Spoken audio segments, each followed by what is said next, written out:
ഇതിൽ ഇടതുപക്ഷ ജനാധിപത്യ മുന്നണി സ്ഥാനാർത്ഥി ഡോക്ടർ സരിൻ കോൺഗ്രസിൽ നിന്ന് രാജിവെച്ച് LDFിൻ്റെ സ്വതന്ത്ര സ്ഥാനാർത്ഥിയാകുമ്പം അദ്ദേഹം പറഞ്ഞ കാര്യം 100% ഇപ്പോൾ വ്യക്തമാകുകയാണ്.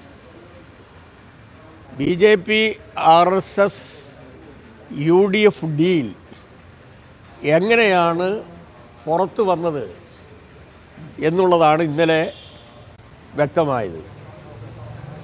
ബഹുമാനപ്പെട്ട പ്രതിപക്ഷ നേതാവ് പത്രസമ്മേളനം നടത്തുന്നതിൻ്റെ ഇടയിൽ പെട്ടെന്നാണ് സന്ദീപ് വാര്യർ കയറി വന്ന് ഞാൻ BJPയിൽ നിന്ന് രാജിവെച്ചിരിക്കുന്നു, UDFുമായി സഹകരിക്കാം എന്ന് പറഞ്ഞു. ഇത് വലിയ ഒരു ഗൂഢാലോചനയുടെ ഭാഗമാണ്. ഇടതുപക്ഷ ജനാധിപത്യ മുന്നണി സ്ഥാനാർത്ഥി ജയിച്ചു പോകും RSSൻ്റെ കാല് പിടിക്കാൻ തയ്യാറായി പ്രതിപക്ഷ നേതാവും KPCC പ്രസിഡൻറ്റും. അതിൻ്റെ ഒരു ഭാഗമായിട്ടാണ് സന്ദീപ് വാര്യരെ ഇപ്പം അവർക്ക് വശത്താക്കാൻ കഴിഞ്ഞത്. സന്ദീപ് വാര്യർ യഥാർത്ഥത്തിൽ RSSൻ്റെ രാഷ്ട്രീയ പ്രത്യയശാസ്ത്ര നിലപാടിൽ നിന്ന് ഏതെങ്കിലും രൂപത്തിൽ വിഭിന്നമായ ഒരു നിലപാട് സ്വീകരിച്ചു എന്ന് അദ്ദേഹം വ്യക്തമാക്കിയിട്ടില്ല.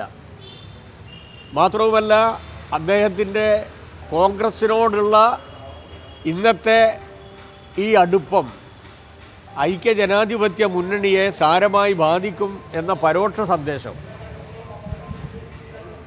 കോൺഗ്രസിൻ്റെ പ്രഗത്ഭനായ നേതാവ് ഇന്നലെ മുരളീധരൻ സൂചിപ്പിച്ചു കഴിഞ്ഞു.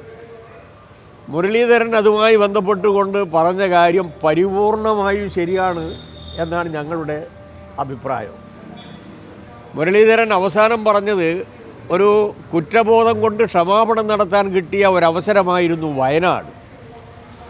ഒരാഴ്ച മുമ്പേ ഈ തീരുമാനമെടുത്തിരുന്നുവെങ്കിൽ കുറച്ചുകൂടി ഉപകാരപ്രദമാകുമായിരുന്നു എന്ന് പറഞ്ഞ് അദ്ദേഹം നടത്തിയിട്ടുള്ള ഹിന്ദുത്വ ഫാസിസ്റ്റ് ആശയവുമായി ബന്ധപ്പെട്ടുകൊണ്ട് കേരളം ഇന്നേ വരെ കാണാത്ത രൂപത്തിൽ വർഗീയത ഛർദ്ദിച്ച സന്ദീപ് വാര്യരെ തുറന്നു കാട്ടുകയാണ് ഇന്നലെ മുരളീധരൻ ചെയ്തിട്ടുള്ളത്. ആ മുരളീധരൻ്റെ നിലപാടിനോട് കോൺഗ്രസിൻ്റെ നിലപാട് എന്താണ് വ്യക്തമാക്കണം. SDPI RSS അവിശുദ്ധ ബന്ധത്തിൻ്റെ ഒരു ഭാഗവും കൂടിയാണിത്. ഇത് വളരെ സമർത്ഥമായിട്ടാണ് ഈ നാടകം ഒപ്പിച്ചെടുത്തത്.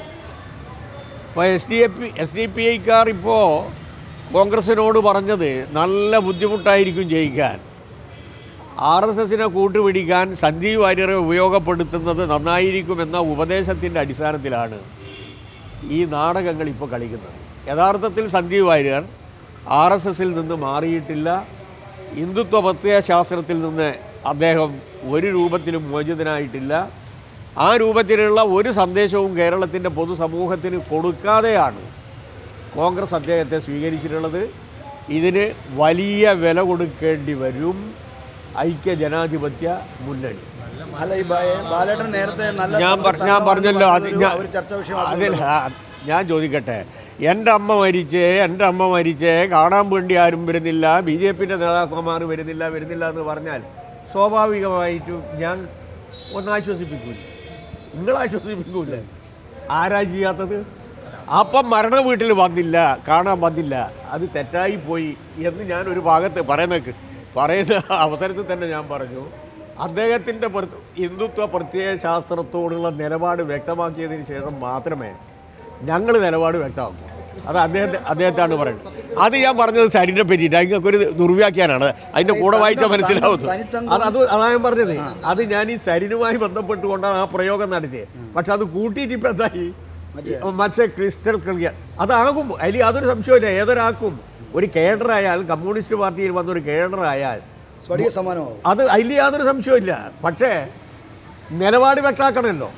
ഇത് ഇപ്പോഴും കോൺഗ്രസിലേക്ക് വന്നിട്ടുള്ള സന്ദീപ് വാര്യർ RSS പ്രത്യയശാസ്ത്രത്തിൽ നിന്ന് അദ്ദേഹം ഇതുവരെ എടുത്ത നിലപാടിനോട് വിയോജിപ്പ് പ്രകടിപ്പിച്ചിട്ടുണ്ടോ?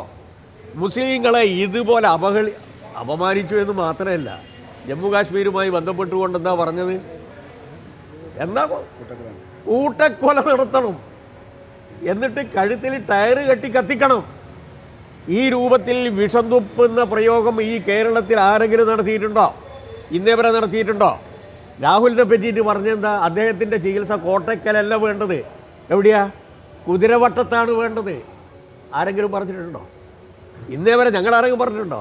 മഹാത്മാഗാന്ധിയെ കൊലപ്പെടുത്തിയതുമായി ബന്ധപ്പെട്ടുകൊണ്ട് പറഞ്ഞത് എന്താ പറഞ്ഞാലും ചെറുതായിട്ടൊന്ന്. നമ്മളെ എൻ്റെ ഒരു സുഹൃത്ത് 2 കല്യാണം കഴിഞ്ഞ് 3ാമത്തെ കല്യാണത്തിന് പോകുമ്പോൾ ഞാൻ ചോദിച്ചു, അല്ല ഇതൊരു ശരിയാണോ? അല്ല, അതൊരു ചെറിയ കല്യാണമെന്നാണ്.